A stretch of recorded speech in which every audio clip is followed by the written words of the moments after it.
शनिवार व्रत की विधि। जय हो शनि महाराज। सुख शांति सुख शांति सुख शांति। इस दिन शनि की पूजा होती है। काला तिल, काला वस्त्र, तेल और उड़द शनि को बहुत प्रिय है, इसलिए इनके द्वारा शनि की पूजा होती है। शनि की दशा को दूर करने के लिए यह व्रत किया जाता है। शनि स्रोत का पाठ भी विशेष लाभदायक सिद्ध होता है। जय हो शनि महाराज। सुख शांति सुख शांति सुख शांति। शनिवार व्रत कथा। एक समय सूर्य, चंद्रमा, मंगल, बुध, बृहस्पति, शुक्र, शनि, राहु और केतु इन ग्रहों में आपस में झगड़ा हो गया कि हम सब में सबसे बड़ा कौन है। सब अपने आप को बड़ा कहते थे। जब आपस में कोई निश्चय न हो सका तो सब के सब आपस में झगड़ते हुए इंद्र के पास गए और कहने लगे कि आप सब देवताओं के राजा हो, इसलिए आप हमारा न्याय करके बतलाओ कि हम 9 ग्रहों में सबसे बड़ा कौन है। राजा इंद्र इनका प्रश्न सुनकर घबरा गए और कहने लगे कि मुझ में यह सामर्थ्य नहीं है जो किसी को बड़ा या छोटा बतलाऊं। मैं अपने मुख से कुछ नहीं कह सकता हूँ। हाँ, एक उपाय हो सकता है। इस समय पृथ्वी पर राजा विक्रमादित्य दूसरों के दुखों का निवारण करने वाला है, इसलिए तुम सब मिलकर उन्हीं के पास जाओ, वही तुम्हारे दुखों का निवारण करेंगे। ऐसा वचन सुनकर सभी ग्रह देवता चलकर भूलोक में राजा विक्रमादित्य की सभा में जाकर उपस्थित हुए और अपना प्रश्न राजा के सामने रखा। राजा उनकी बात सुनकर बड़ी चिंता में पड़ गए कि मैं अपने मुख से किसको बड़ा और किसको छोटा बतलाऊं। जिसको छोटा बतलाऊंगा वही क्रोध करेगा।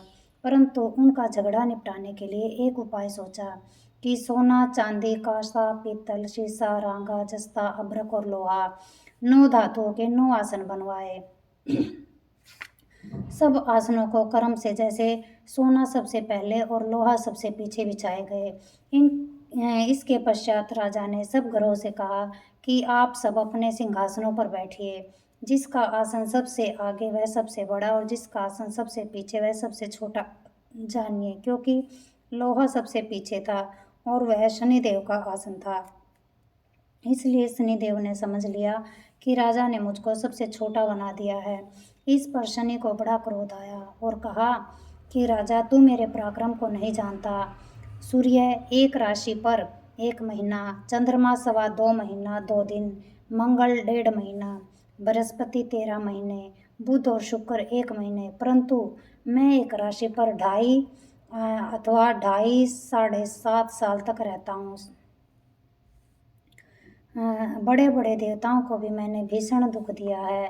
राजन सुनो, राम जी को 7.5 आई और वनवास हो गया और रावण पर आई तो राम ने लक्ष्मण को साथ में लेकर लंका पर चढ़ाई कर दी, रावण के कुल का नाश कर दिया। हे राजा, अब तुम सावधान रहना। राजा कहने लगा, जो कुछ भाग्य में होगा देखा जाएगा। उसके बाद अन्य ग्रह तो प्रसन्नता के साथ चले गए, परंतु शनिदेव बड़े क्रोध के साथ वहां से सिधारे। कुछ काल व्यतीत हो जाने पर जब राजा को 7.5 की दशा आई तो शनिदेव घोड़ों के सौदागर बनकर अनेक सुंदर घोड़ों के सहित राजा की राजधानी में आए। तब राजा ने सौदागर के आने की खबर सुनी तो अश्वपाल को अच्छे घोड़े खरीदने की आज्ञा दी। अश्वपाल ऐसी अच्छी नस्ल के घोड़े देखकर और उनका मूल्य सुनकर चकित हो गया और तुरंत ही राजा को खबर दी। राजा उन घोड़ों को देखकर एक अच्छा सा घोड़ा चुनकर सवारी के लिए चढ़ा। राजा घोड़े की पीठ पर चढ़ते ही घोड़ा जोर से भागा। घोड़ा बहुत दूर एक बड़े जंगल में जाकर राजा को छोड़कर अंतर्ध्यान हो गया। इसके बाद राजा अकेला जंगल में भटकता फिरता रहा।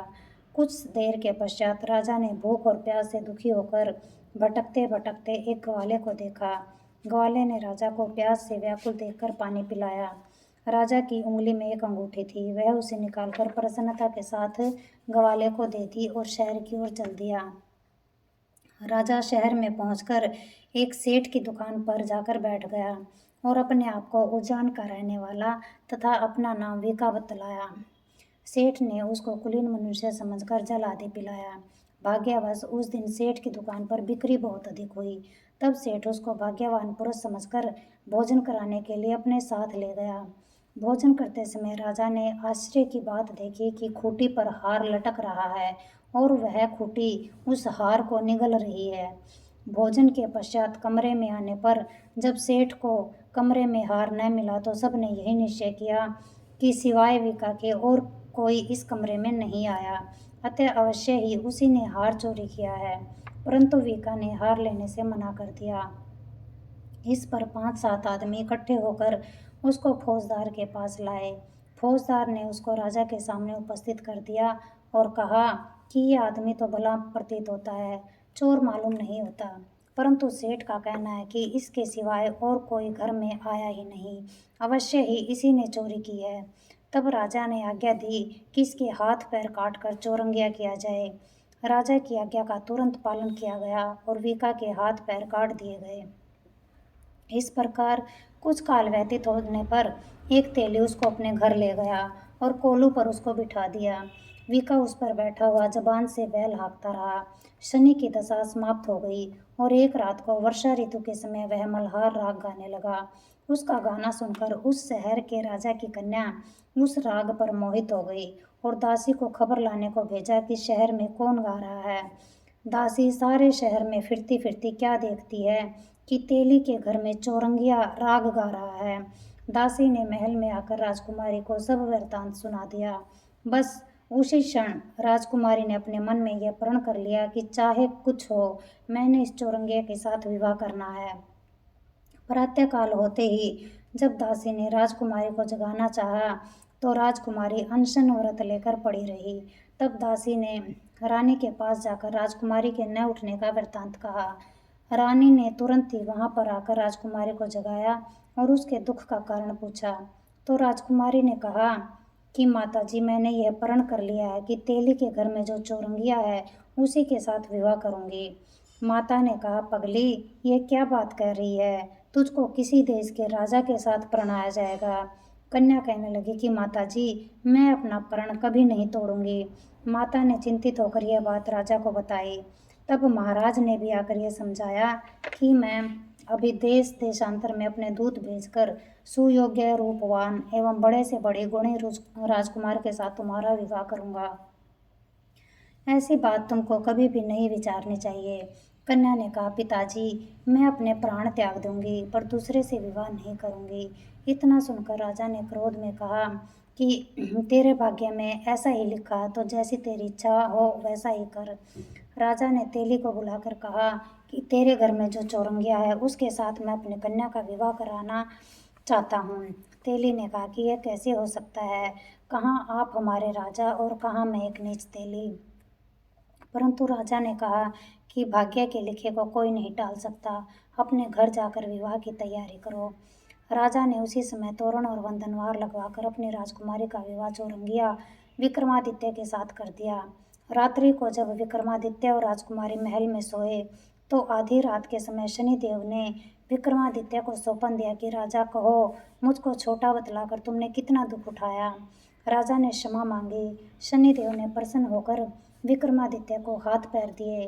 तब राजा ने कहा, महाराज, मेरी प्रार्थना स्वीकार करें कि जैसा दुख आपने मुझे दिया है ऐसा और किसी को ना दे। शनिदेव ने कहा कि तुम्हारी यह प्रार्थना स्वीकार है। जो मनुष्य कथा सुनेगा या कहेगा उसको मेरी दशा में कभी किसी प्रकार का दुख नहीं होगा।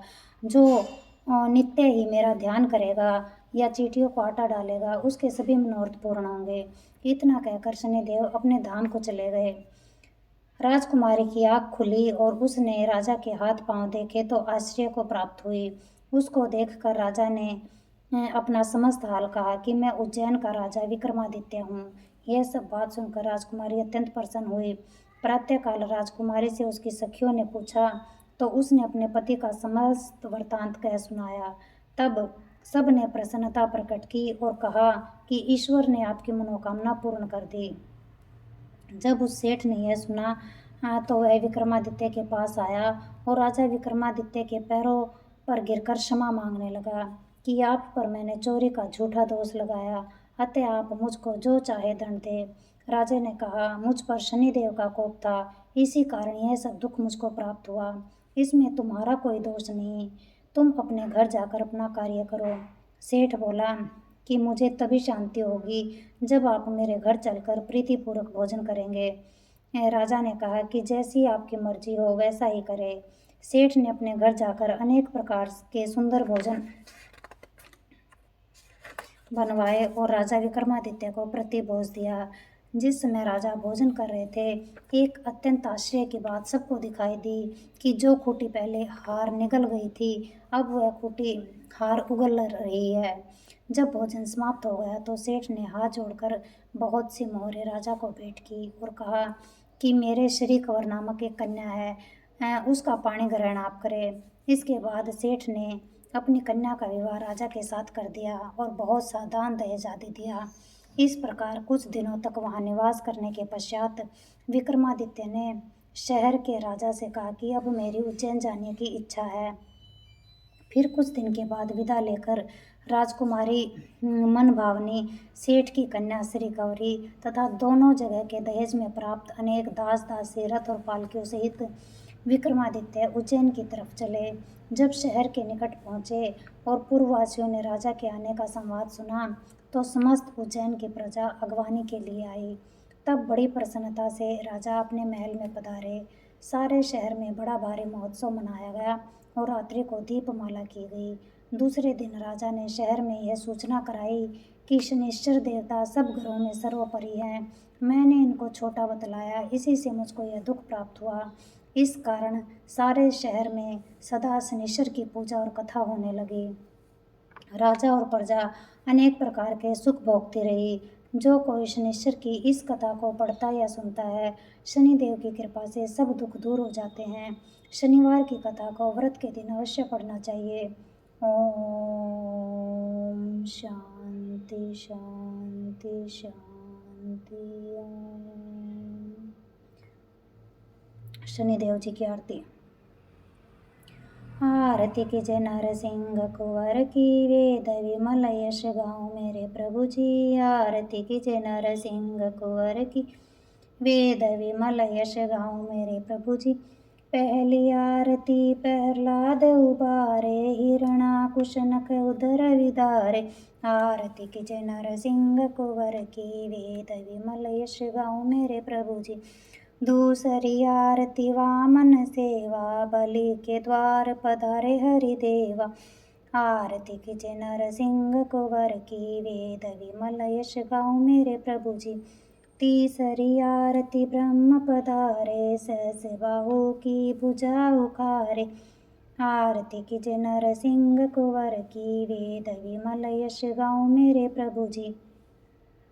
चौथी आरती असुर संहारे, भक्त विभीषण लंक पधारे। आरती कीजिए नरसिंह कुंवर की, वेद विमल यश गाऊं मेरे प्रभु जी। पांचवी आरती कंस पछारे, गोपी ग्वाल सख प्रतिपाले। आरती कीजिए नरसिंह कुंवर की, वेद विमल यश गाऊं मेरे प्रभु जी। तुलसी की पत्तर कंठमणि हीरा, हर्षि निरखी गावे दास कबीरा। आरती कीजिए नरसिंह कुंवर की, वेद विमल यश गाऊं मेरे प्रभु जी। आरती कीजिए नरसिंह कुंवर की, वेद विमल यश गाऊं मेरे प्रभु जी। जय श्री महाराज। सुख शांति सुख शांति सुख शांति।